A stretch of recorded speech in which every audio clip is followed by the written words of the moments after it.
Boa tarde, estamos no Instituto de Estudos Avançados do campus de Ribeirão Preto, da Universidade de São Paulo. Vamos conversar sobre o direito à cidade com a nossa convidada, a professora Hermínia Maricato. Não poderia ser mais adequada a sua presença para esse tema. Então, quero agradecer a todos os participantes, em especial à professora Hermínia Maricato, a quem eu já passo a palavra. Muito obrigado. Pois não. O direito à cidade foi uma expressão criada por um autor francês na década de 60, Henri Lefebvre. E é um autor muito estudado, muito querido no Brasil, nas universidades, nas pós-graduações. Agora, é muito importante que a gente traga essa ideia tão fundamental do direito à cidade para as condições de um país como o Brasil, muito diferente da França, muito diferente dos países centrais do capitalismo, né? Com um processo de urbanização, já que nós tivemos 400 anos quase de escravidão, um processo de urbanização extremamente desigual. Então, quando eu falo no direito à cidade, e tendo em vista as cidades brasileiras, eu tenho que levar em consideração essa desigualdade, essa segregação, essa forma muito diversa de viver a cidade, né? Bom, o importante para a gente classificar o direito à cidade é perceber que a localização na cidade tem um preço.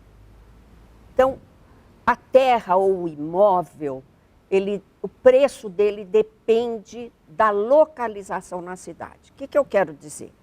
Que há bairros em que você tem todos os serviços, você tem uma qualidade de vida mais alta, não é? E eles são mais caros. E há bairros em que você não tem nada, nem transporte nos fins de semana, o que é muito comum, não é? E a população vive aquilo que os geógrafos chamam de, principalmente o Milton Santos, o exílio na periferia, não é? Quer dizer, além do bairro ser desequipado, não é?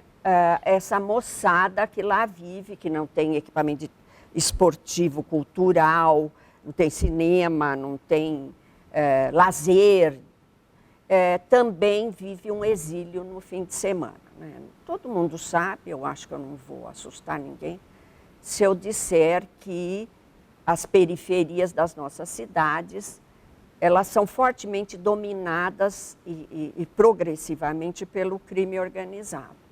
Então, é uma condição de vida da juventude muito precária, muito vulnerável. Não só a juventude, evidentemente, mas especialmente pelo que a gente vê, não é? Então, o direito à cidade, ele não pode ser desvinculado do uso e da ocupação do solo, do que nós podemos chamar de mercado imobiliário. Por quê?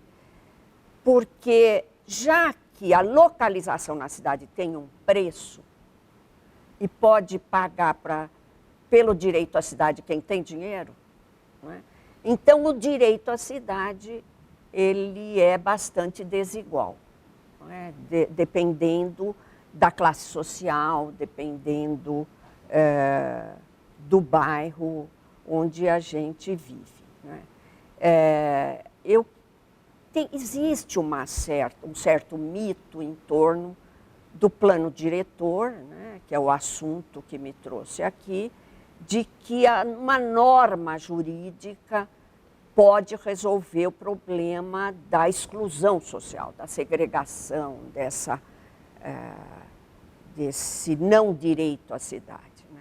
Infelizmente, nós temos um arcabouço legal, o arcabouço legal ser avançado, felizmente, né? Muito bom, mas ele não é aplicado, não é? O nosso arcabouço legal que é festejado no mundo inteiro, como, por exemplo, o Estatuto da Cidade, não é?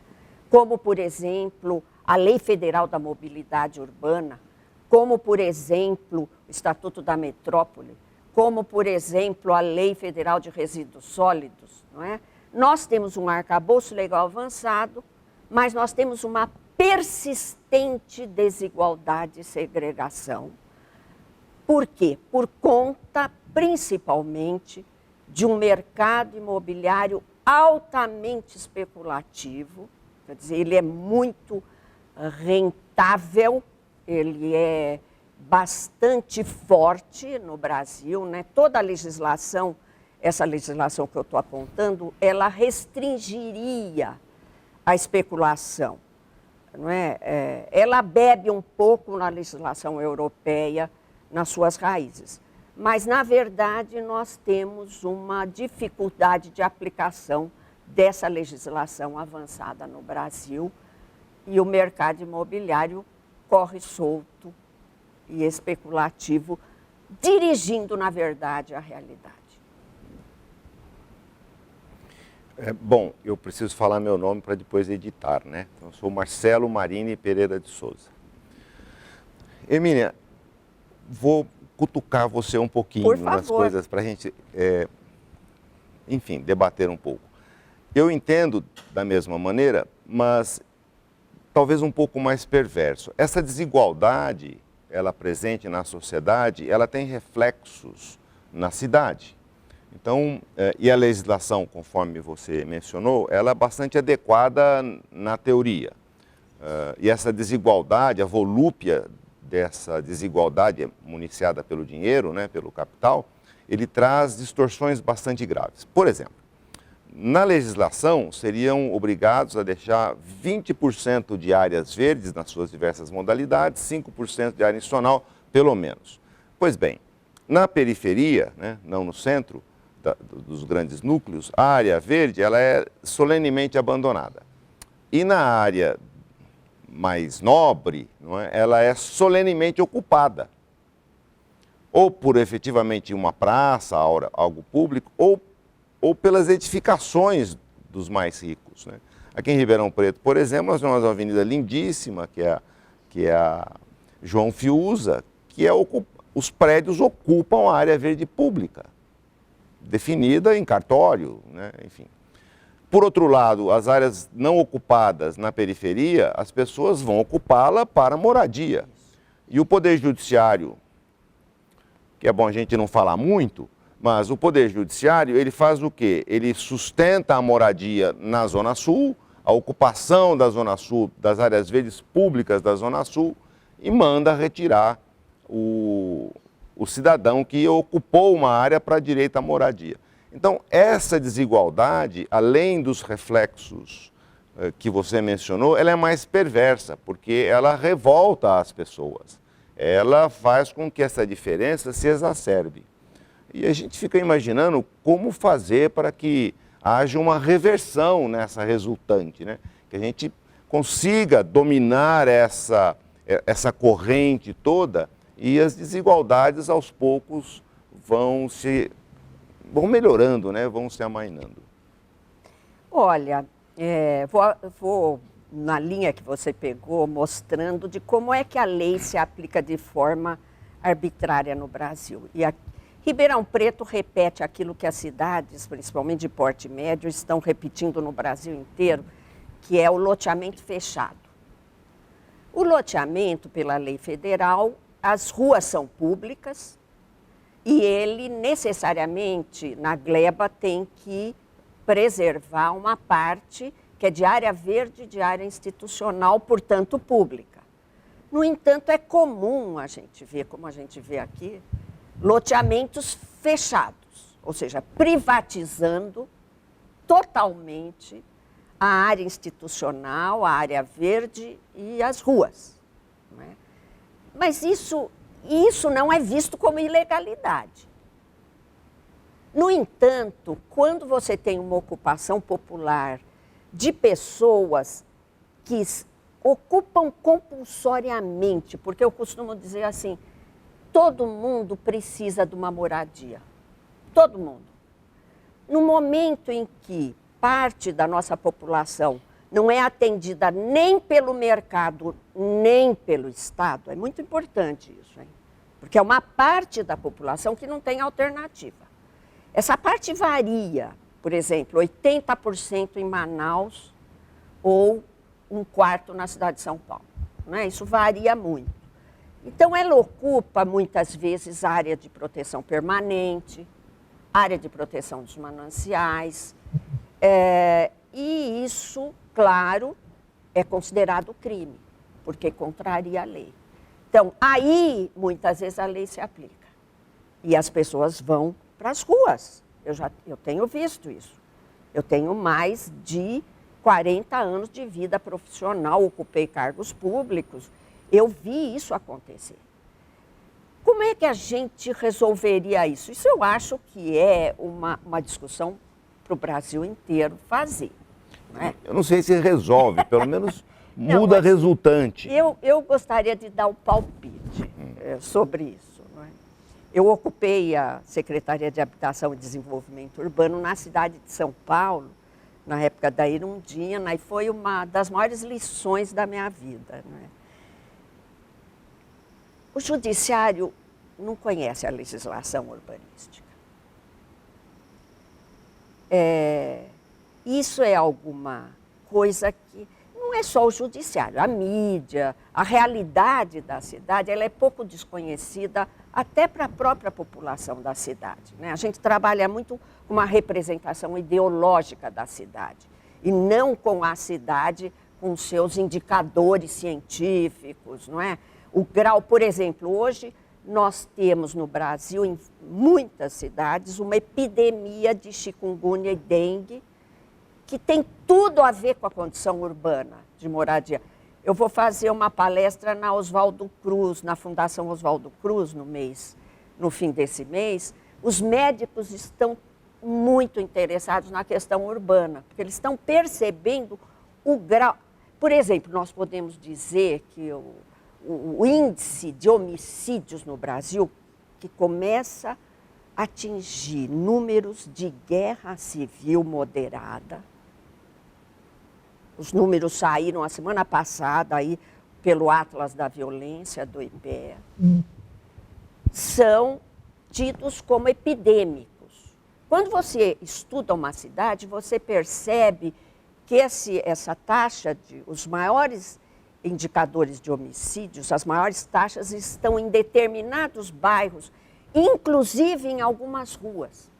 Ou seja, você tem que, para fazer uma política de saúde, levar em consideração a política urbana. Isso é fundamental. E a cidade, se você olhar hoje a agenda nacional brasileira, as cidades não estão entre os temas mais importantes. Não. Não estão. A consequência dela, a violência. Isso. Por exemplo, você falou nisso, né?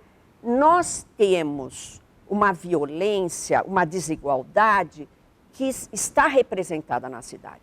Mas a cidade, pela forma de ocupação do espaço, também vai reproduzir essa violência. Ou seja, você tem uma sociedade desigual que incide na forma da cidade, mas você tem uma forma da cidade que reproduz essa violência.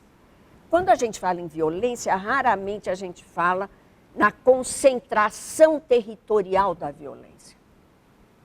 E violência gera violência, não é isso? Então, a ausência de direitos, a ausência de equipamentos, a atitude policial em determinados bairros, eu já escrevi sobre isso, é completamente diferente.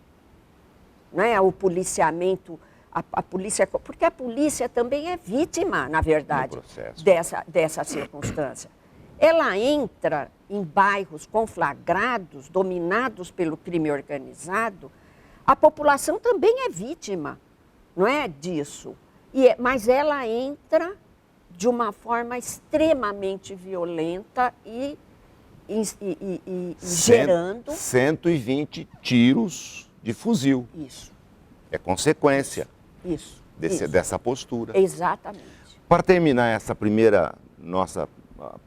Eu gostaria que você explorasse nessas questões de desigualdade social, urbanística, a ausência de oportunidade. Você mencionou que compulsoriamente o cidadão é compelido a ocupar um espaço para moradia, é um direito, é uma necessidade básica.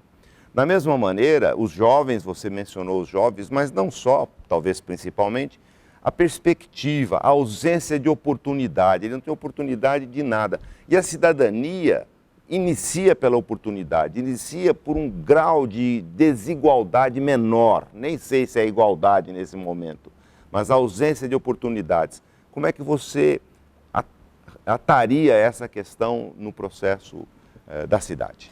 Pois é, na verdade, eu conheço experiências incríveis. Eu rodo muito o Brasil, né? Porque eu estou aposentada, então eu fico fazendo palestras, conferências, trabalho muito com extensão universitária e vejo experiências muito importantes que tiveram origem na proposta de CIEPS do Darcy Ribeiro, Sim. Lá no Rio de Janeiro, que é uma escola em tempo integral, alimentação adequada e além do currículo mínimo, você tem cursos, atividades esportivas, culturais, artísticas. Os edifícios eram projetados pelo Niemeyer, não é? Edifícios de boa qualidade, em bairros de alta vulnerabilidade. E essa experiência foi repetida em São Paulo por meio dos CELS, né? Centros de Educação Unificada, em bairros também bem precários, com salas de vídeo, equipamento de vídeos, teatro, piscinas. O amor que a população desses bairros tem, porque é um equipamento de primeiro mundo, em bairros de, digamos, quarto mundo, não é? Porque são bairros bastante precários. Esse tipo de equipamento, eu fiquei, quando eu acompanhei um pouco isso na cidade de São Paulo, eu tinha uma ideia que 12 anos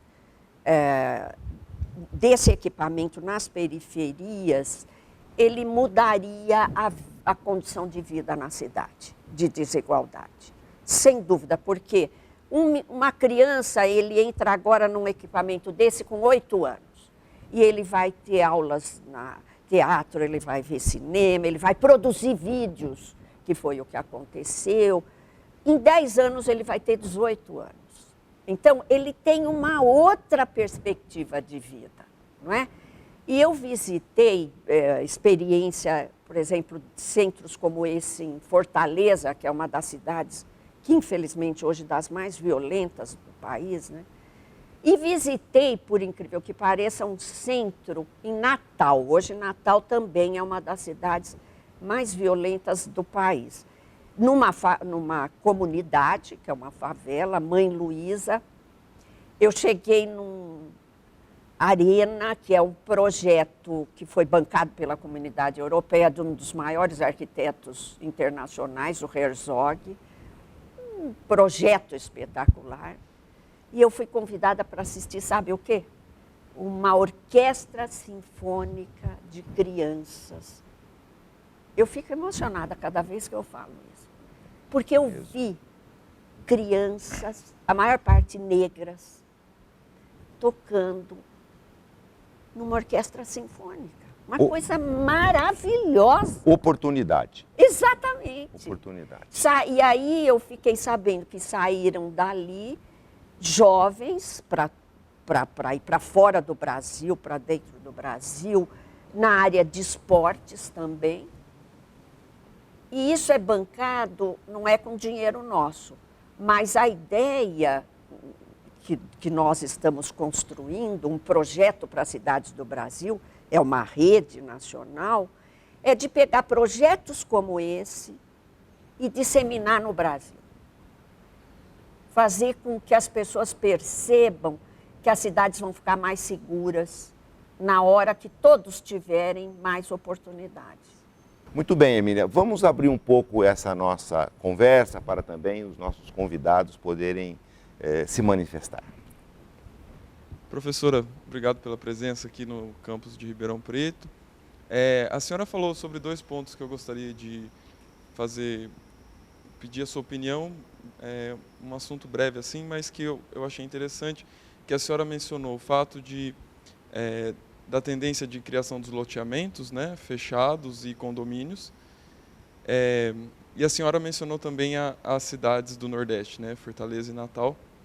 E ainda hoje à tarde, coincidentemente, eu e a Júlia nós estávamos conversando sobre um fenômeno que tem acontecido, que vai além dos condomínios e dos loteamentos fechados, que é a criação desses enormes bairros que não se limitam mais a ter apenas residências e moradias de alto padrão, né, para pessoas dos setores mais ricos da sociedade, mas lá dentro também se desenvolve uma série de serviços como supermercados, lojas e até bibliotecas, né? A gente conversava sobre isso. E esses empreendimentos, que são chamados de Smart City, né, são financiados por investidores internacionais, né? Então nós conversávamos sobre o fenômeno vai além da privatização do espaço público, mas é uma cidade toda privada, né? E nós conversávamos se isso haveria um risco do abandono da cidade tradicional, que é a cidade onde todos nós vivemos, né? Especialmente das classes mais altas, para esses bairros em que toda a lógica que nós temos de publicidade da cidade, de ser um espaço público, democrático, né? A senhora citou um equipamento público, né, para resolução de conflitos sociais, que é a escola pública, né, no caso do CIEPs e do CELS. Então, como a senhora vê essa tendência e quais os riscos ela pode trazer para o direito à cidade como uma cidade pública, democrática, enfim? Obrigado. Pois é. Essa coisa dos muros e dos guetos ricos, ela é uma tendência internacional. Claro que países como a Holanda, a Suíça, a Noruega, a Dinamarca, eles não entram nessa tendência porque são sociedades mais igualitárias, né, mais democráticas, porque, na verdade, isso é a negação da cidade democrática. Mas eu queria trazer uma autora da década de 50, que era uma ativista em Nova York, Jane Jacobs. Ela escreveu Morte e Vida das Grandes Cidades e ela mostra o quê? Isso é que é fundamental, porque se isso é um sucesso mercadológico, é um fracasso do ponto de vista de qualidade de vida. É isso que eu quero trazer, né? É uma ilusão de que isso traz qualidade de vida. Né? Isso traz, inclusive, insegurança para a cidade. Segundo a Jane Jacobs, e ela tem toda a razão, o que traz segurança para uma cidade são pessoas nas ruas, andando, pessoas nas calçadas, não é? Então, ela fez uma crítica ao subúrbio americano e ao centro das grandes cidades, que ela fala, olha, os subúrbios, eles morrem durante o dia, porque as pessoas saem para trabalhar. E o centro das cidades morrem durante a noite, porque as pessoas saem para onde elas moram. E isso torna a cidade insegura, não é? E ela trouxe essa maravilha, né, dessa concepção dos olhos da rua, que a segurança é você ter a rua sempre viva. A segurança é você ter a rua sendo usada. E o que faz com que isso... É o mix de uso, que é importante no urbanismo. Porque esse urbanismo, eu não vou falar nem em Smart Cities, que é a cidade dos bobos mesmo, né? Porque aí vem uma tecnologia por trás, sabe, é uma tecnologia que não vai resolver nossos problemas básicos, que ela pode até ser utilizada, né? Mas Mas eu queria voltar para o mix de uso. Né? Você veja como o urbanismo pode também fazer bobagem, né? Propor bobagem. Para os idosos, é muito importante morar num apartamento em que você tenha serviços e comércio no térreo. Eu saio na calçada, eu vou para um restaurante, eu tomo um café, eu vou no chaveiro, eu mando fazer uma chave. A Jane fala do fato de que os olhos da rua você pode deixar sua chave para o seu filho com o padeiro, que ele conhece. Parece mentira, mas eu faço isso em São Paulo, na Vila Madalena. Eu conheço o pessoal da padaria. Eu vou lá toda manhã tomar um cafezinho. Então, as ruas do meu bairro, elas não são perigosas, por incrível que pareça. Elas são seguras, eu conheço as pessoas, eu faço força para conhecer os vizinhos. A gente precisa fazer isso, porque nem sempre isso é espontâneo, não é isso? Então, quanto mais você tem essa rede, mais seguro você está. E o urbanismo modernista, ele nos levou à compartimentação. O que o urbanismo modernista fez com a Carta de Atenas? Separou o morar do recrear, do trabalhar, não é? E criou essa barbaridade, que é uma mobilidade complicada, porque você tem que pôr tudo em contato, não é isso? Mas a gente percebe, inclusive o último plano diretor de São Paulo rompeu com essa história e está permitindo uso misto nos edifícios. Isso barateia o condomínio, porque o térreo é alugado, e melhora a vida dos idosos ou de mães com filhos pequenos, porque inclusive você pode exercer nesses bairros mistos, né, de uso misto, a mobilidade ativa. O que é mobilidade ativa? É aquela em que você faz as coisas a pé ou de bicicleta.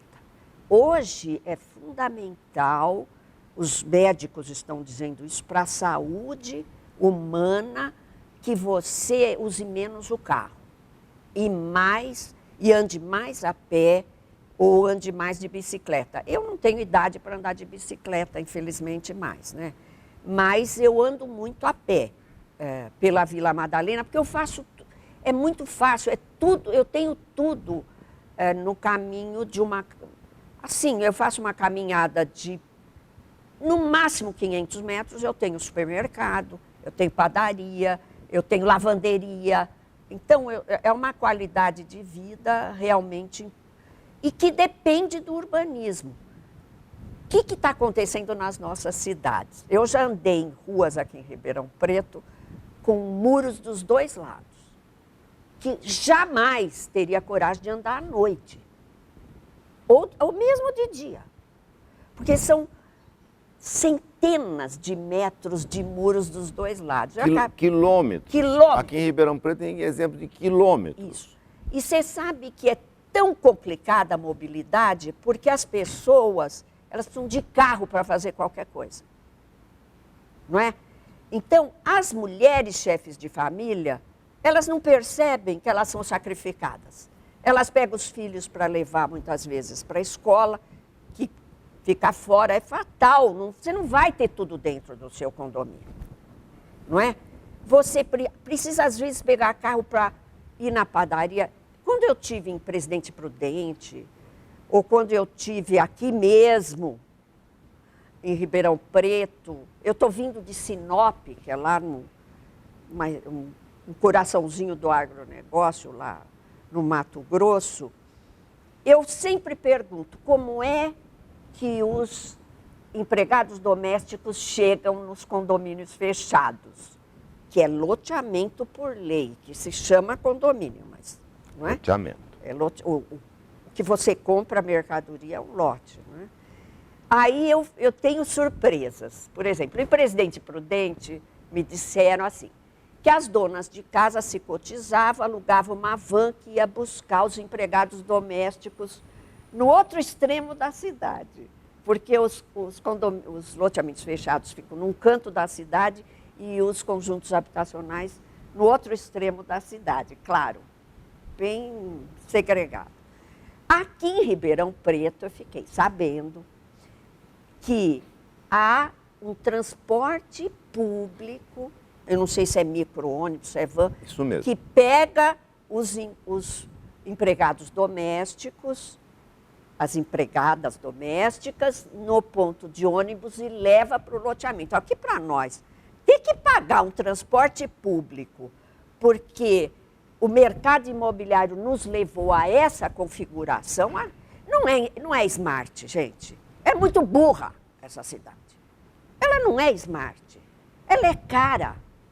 Ela é extremamente cara. Ela não é prática para as mulheres donas de casa, ou que trabalham, principalmente que se trabalha ainda fora de casa. Se for mãe de família, chefe de família mulher, então aí é péssimo.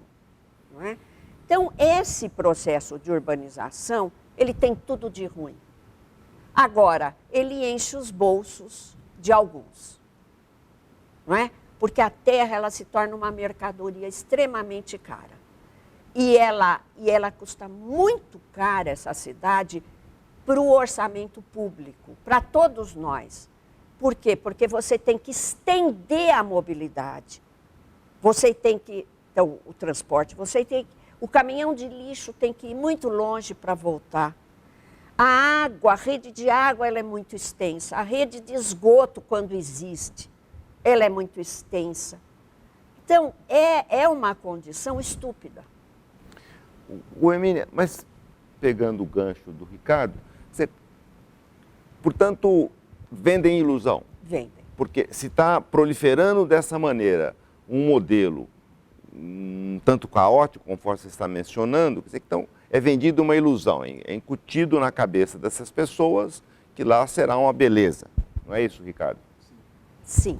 Sim, inclusive, eu acho que na primeira parte da minha fala eu não complementei, mas isso tem acontecido nessas grandes cidades do Nordeste, por investidores internacionais, talvez numa tendência de fazer esses grandes resorts, né, esses empreendimentos, mas essa tendência de privatização de tudo que deveria ser público, né? Inclusive serviços como bibliotecas, hospitais. Então uma tentativa de uma nova configuração de cidade que, como a professora muito bem colocou, não tem nada de smart, né? Mas de uma cidade pública. Uma cidade cara. Nós precisamos pôr na ponta do lápis, eu não conheço muitos trabalhos, que mostrem o quanto essa cidade é cara para a sociedade como um todo. Sabe? E eu cheguei a lá em Sinop, mesmo em Campina Grande, eu reparei que você tem glebas dentro da cidade, no perímetro urbano, que não paga IPTU, paga ITR. Ou seja, nem mesmo o que seria lógico de que, já que encarece, é uma cidade, o que os urbanistas chamam dispersa, não é? Que vem lá dos subúrbios americanos, ela encarece toda a manutenção, toda a produção da infraestrutura, mas nem imposto para isso o pessoal paga. É no Brasil todo isso? É.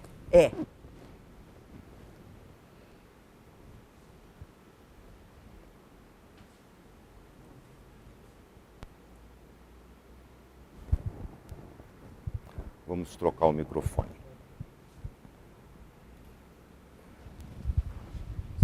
Ah, pronto. Não sei se aí tá bom. Ok. Estava ligado, ele não pode estar no vermelho. É vermelho, Alexandre? Ok. Está vermelho e laranja. Está piscando, vermelho e laranja. Bateria já foi. Ah, a bateria.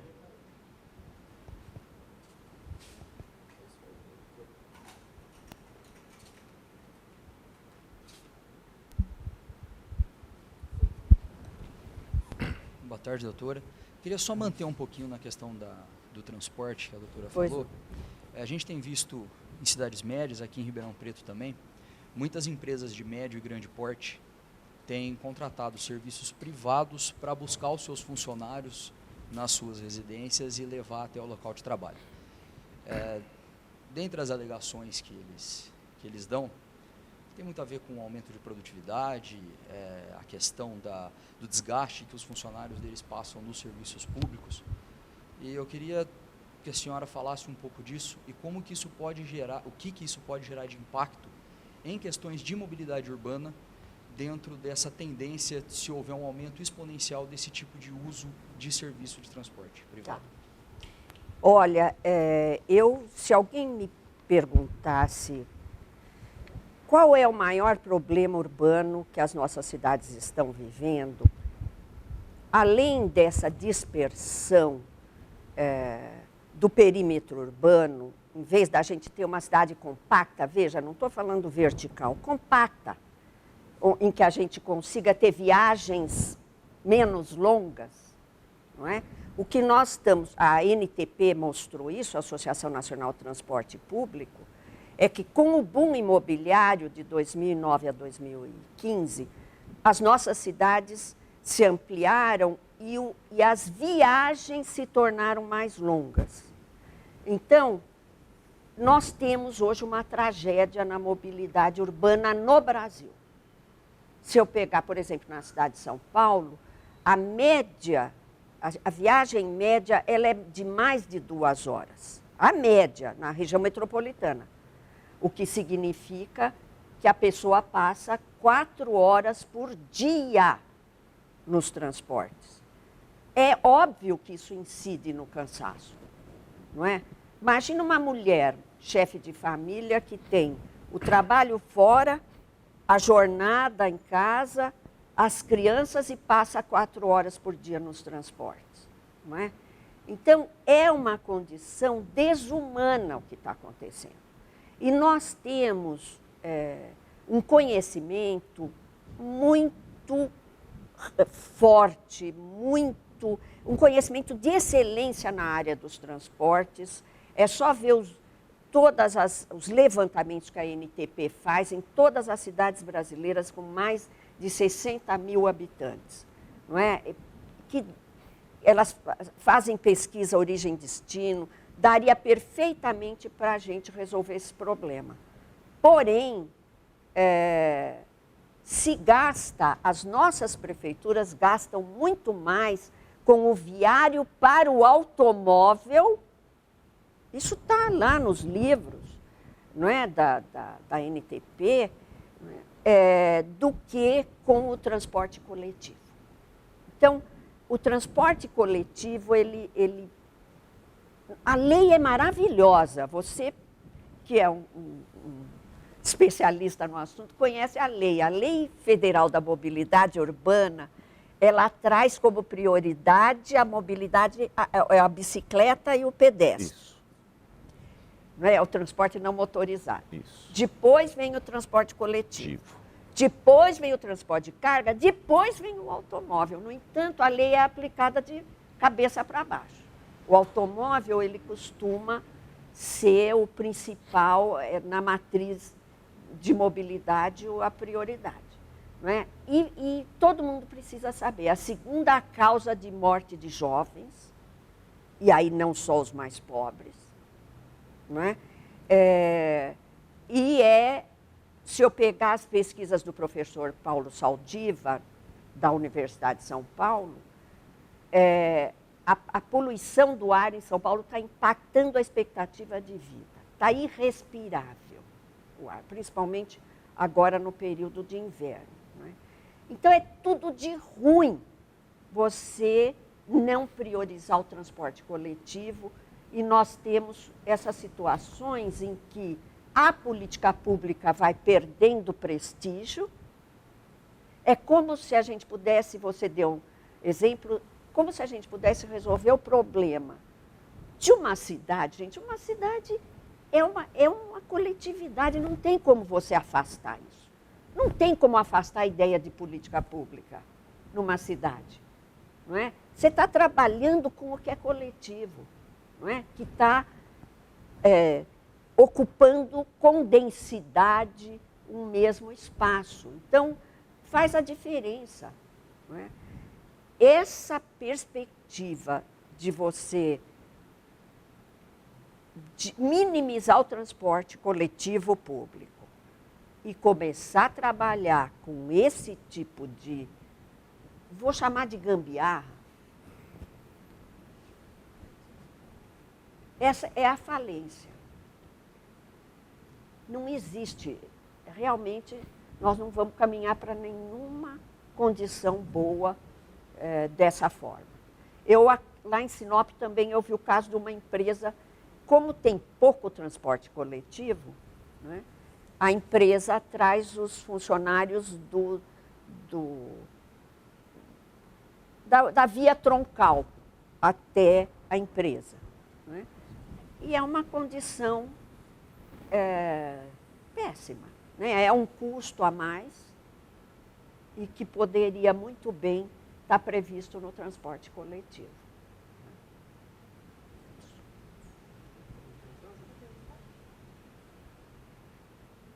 Professora, eu gostaria que a senhora comentasse um pouco a respeito, a senhora mencionou um número absurdo, que, por exemplo, na melhor das hipóteses, em São Paulo, temos 25% de pessoas que não têm moradia. E isso, em outras capitais, pode ser muito pior. Como a senhora, então, enxerga o irreversível crescimento desses movimentos sociais por moradia urbana e se a tendência é crescer mesmo, porque, afinal de contas, temos uma tensão social aí que nos leva a isso? Olha, eu me lembro quando eu era estudante que um professor falava assim, olha, não existe gente sem moradia. De algum jeito todo mundo mora, porque ninguém evapora depois da jornada de trabalho, não é?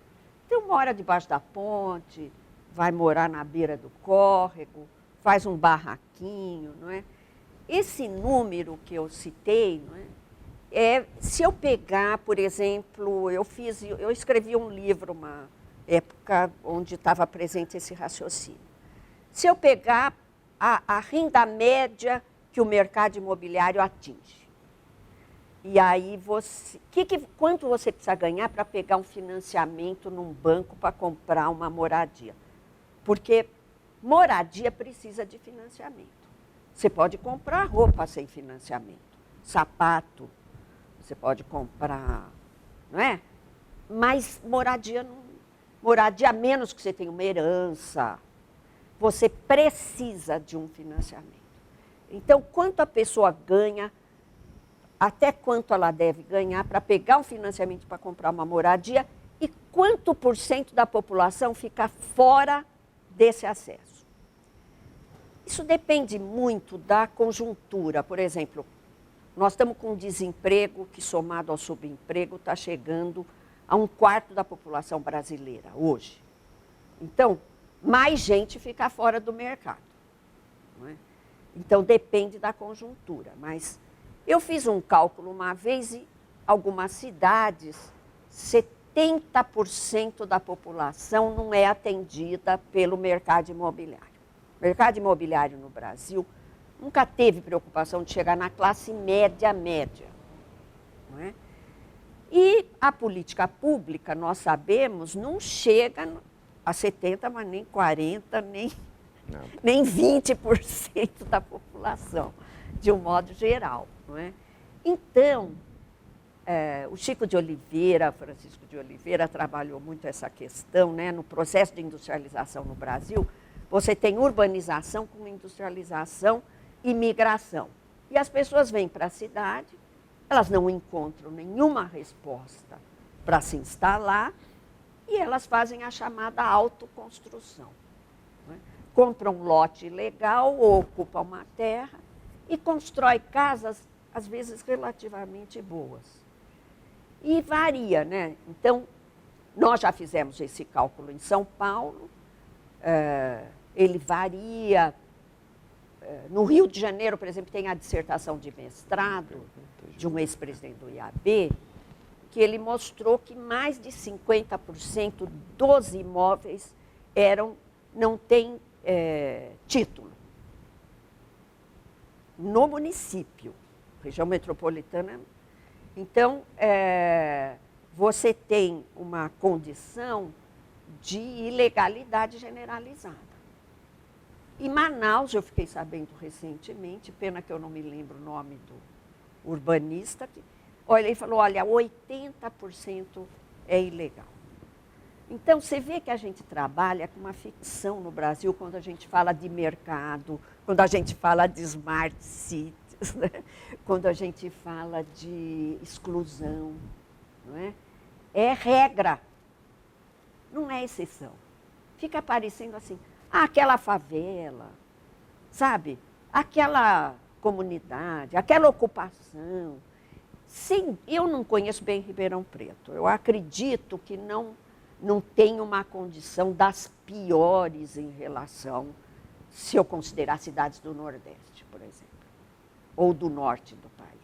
Né? Se eu for para o Sul, eu percebo que a formalização, a legalização é uma coisa mais presente. Né? Eu tive em Erechim, recentemente, que é uma cidade que é do começo do século XX, é uma colonização branca com distribuição de terra. É completamente diferente das cidades do Nordeste. Não é? Então, você tem em Porto Alegre, esse número de ilegalidade, ele não chega a 15%, por exemplo. Existe, é bravo, tem municípios da região metropolitana, como Canoas, que é bastante marcado pela ilegalidade, não é? Mas você tem, por exemplo, se eu pegar aí municípios na periferia de São Paulo, como Franco da Rocha, Cajamar, aí eu tenho a maior parte da população na condição de ilegalidade.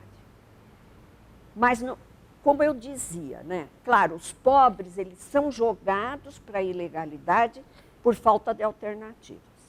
Mas nós temos muita ilegalidade de quem tem recursos. E aí não é por falta de alternativas.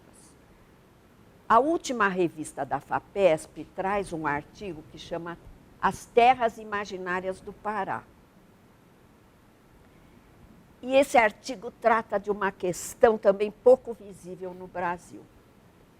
Você tem andares de registro de propriedade sobre a mesma terra.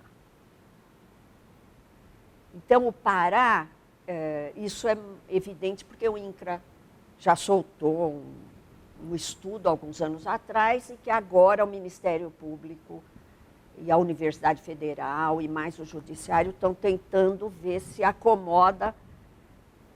Porque a área registrada de terras é muito maior do que a área do Pará. Mas isso acontece aqui no estado de São Paulo também. Eu orientei um doutorado que mostrou isso. Então, você tem uma ilegalidade que ela é muito visível quando eu olho para os pobres. E ela não é muito visível quando eu olho para os registros de imóveis.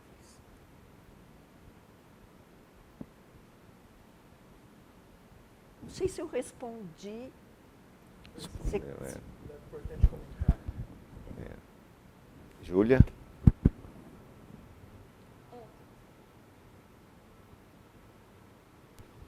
Olá, professora, boa noite. Eu sei que a gente comentava mais cedo sobre a questão, né, de que nós temos leis muito lindas, mas que não funcionam. Mas eu, enquanto advogada, não posso deixar de ter um certo apego por elas. E queria aproveitar a oportunidade para te perguntar, né, porque a senhora é uma representante dessa nossa nova ordem jurídico-urbanística, né? Estava ali desde o começo, viu, né, os movimentos de luta pela reforma urbana. E agora, né, vê tudo isso, de certa forma, se esfacelar. Né? Nós temos desde a questão da nossa legislação quanto à regularização fundiária, que expressamente inverte a ordem. Né? Eles, na justificativa deles, da nova lei, fala que mais do que garantir a função social da propriedade, vamos dinamizar a economia, sabendo que isso não funciona dessa forma. A gente tem o fim do Minha Casa Minha Vida, que bem ou mal também era algo que estava em andamento. E a gente tem agora também essa proposta dessa PEC 80, que busca acabar com a função social da propriedade. E tudo isso num momento de um discurso que a gente tem de muita violência, de incitação ao ódio. Né? A gente teve aqui o presidente falando que podia, né, atingir os movimentos sociais aqui em Ribeirão, na feira na AgriShow. E tudo isso a gente fica pensando como, né, como tentar garantir que tipo de modelo que a gente pode, talvez, retomar do passado, que talvez deu certo, que experiência que a gente pode levar de perspectiva de uma retomada, né, tanto institucional, e agora que a gente aprendeu o que deu certo e o que não deu, se a gente conseguir colocar em termos práticos daqui para frente. Assim. Olha, de fato, a gente talvez tenha acreditado demais que a conquista de uma legislação mais avançada mudaria a realidade do país. No caso das cidades. Né? Eu fui relatora da emenda de reforma urbana na Assembleia Nacional Constituinte. Então, trabalhamos para inserir na Constituição Nacional a função social da propriedade e a função social da cidade. Depois também eu trabalhei, aí já era uma emenda, para o direito à moradia e mais recentemente para o direito à mobilidade. É importante que isso esteja na Constituição e depois foi regulamentado pelo Estatuto da Cidade. Eu acho que é importante. O fato de apenas 6 municípios terem aplicado a PEUC, né, que é o parcelamento, edificação e urbanização compulsória para as áreas que não cumprem a função social, tem que nos dizer alguma coisa. E o que nos diz, né? Eu, particularmente, acho muito importante os cursos de direito se envolverem com a questão urbana. E eu, uma vez, dando aula na Escola de Magistratura lá em São Paulo, eu perguntei por que os juízes não cumprem a legislação urbanística. Né? Aí o pessoal me disse que a política urbana não é compulsória, não é obrigatória na Faculdade de Direito. Então, como eu acho que nós estamos fechando um ciclo e iniciando outro no Brasil, e eu acho que esse ciclo vai ser fundamental, repensar as cidades, e como eu fui para Brasília no primeiro governo Lula para criar o Ministério das Cidades e saí relativamente desanimada em 2005, eu não sou pessimista, quero te avisar. Por quê? Porque eu acho que eu tive muitos anos para ver que as nossas conquistas legais não estavam sendo implementadas, não estavam mudando a vida nas cidades. Isso de um lado, não é? Porque, então, alguma coisa precisa. Por outro lado, eu cheguei à conclusão que se a sociedade civil não participar de forma capilarizada da vida da nação, mas ela vai participar da vida da nação como? Como é que a gente participa na discussão das questões fundamentais do país. Não é no Planalto Central, é no nosso bairro, é na nossa escola, é na igreja. E nós nos afastamos disso. Quando a gente começou a construir esse ciclo e essa legislação avançada, nós estávamos capilarizados nos bairros. Eu fiz parte das comunidades eclesiais de base da Igreja Católica. A gente ia de bairro em bairro, discutindo o bairro, discutindo o transporte, a questão da moradia. E isso construiu um ciclo democrático.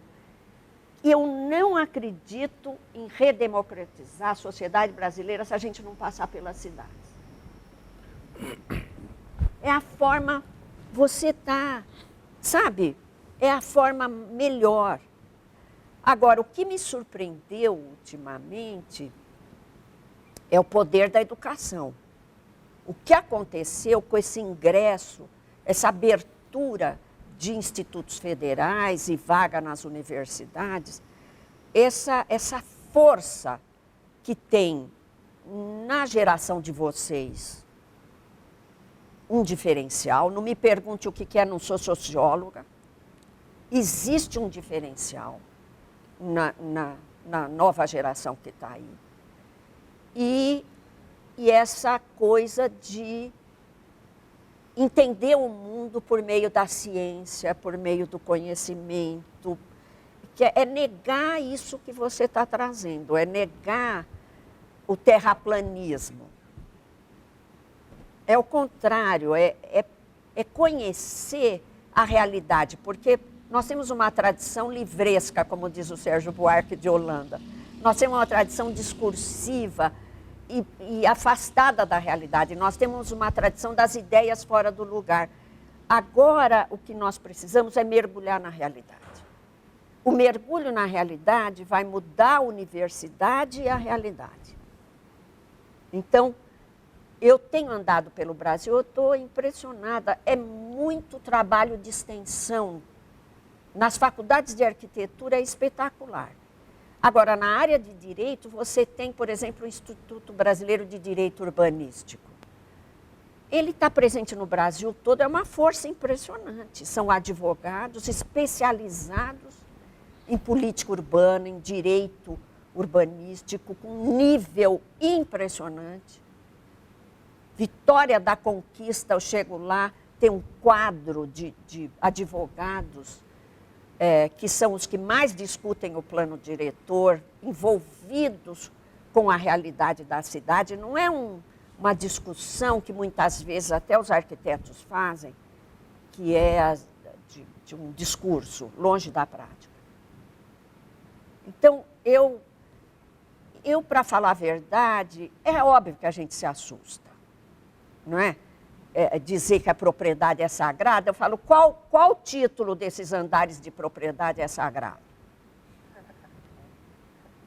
Não é? Qual o título que vem de grilagem é sagrado? Porque é muito comum, eu não estou falando de exceção.